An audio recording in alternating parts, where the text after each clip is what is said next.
Hey friend, welcome back to my channel. Terry here with another video. Thinking about starting a Shopify store, but can't decide between dropshipping or digital products? Let's break down which one is better in 2025 based off of profit, time, and ease. Now let's do a quick overview of both options. Dropshipping. Dropshipping is when you don't hold the inventory, the physical inventory. There's a vendor who will ship the items out for you. You sell downloadable products like ebooks, courses, or templates. Pretty much the digital product will go straight to your customer's email address and they can download it instead of you having to ship out an item. And with dropshipping, pretty much once you get a sale on your website, you place that item on your vendor's website and that vendor will ship the item directly to your customer. Now, how much does it cost to set up both of these? Let's go into detail. Now with dropshipping, you would of course want to use Shopify. Shopify does have like $1 for the first 3 months, I believe, or the first month, but Shopify does charge monthly. You also want to do product research and you want to also maybe run ads. If you're not good with making content yourself, you probably will want to run ads. Digital products. Mostly with digital product business or base business, it is mostly just time consuming, mostly time based with upfront work. You have to create the product and it's very low cost versus drop shipping. But which one would I go with? For the winner, I would say digital products. It's budget friendly and is perfect for beginners. Now let's talk about time and maintenance. Drop shipping. With drop shipping, you do have to deal with customer service, returns, delays. Again, you're not holding the inventory, your vendor is. So if there's like a delay, something going on overseas, or even in the United States, if you have a vendor in the United States, it can be a delay because like I said, you are not shipping the item, your vendor is. Digital products. Now, once you sell a digital product, you can sell that over and over and over. Like I said, it's sent instantly by email, no shipping required. You can pretty much just automate that. The digital product is just sent directly to their email address. So again, which one would I choose? And the winner is digital products. And I say this because it is passive income and it is a little bit financial freedom and time, like I said, little to no cost. Now let's talk about profit margins. Dropshipping profit margins are in between 10 to 30%.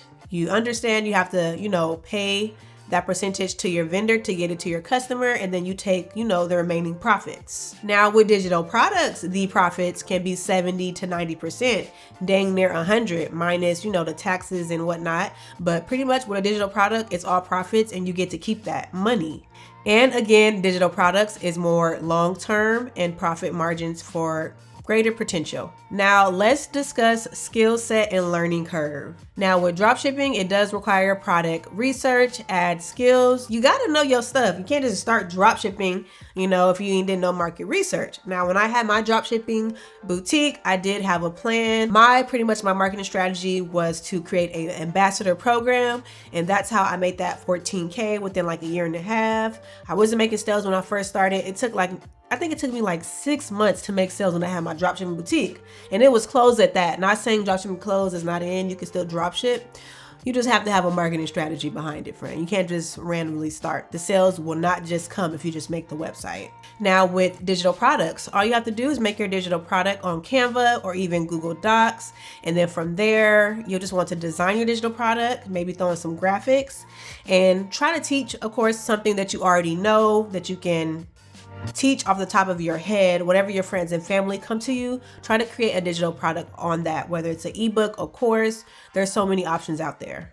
Pretty much you want to create value content creation on your digital product, and then after that you just have to focus on marketing. Now the winner for this, it may be a little tie. I would still say digital products. It just depends on your learning curve or how much you can learn and how long it will take you to create your digital product. But I would say digital products are more easier for beginners. Now let's talk about long-term scalability.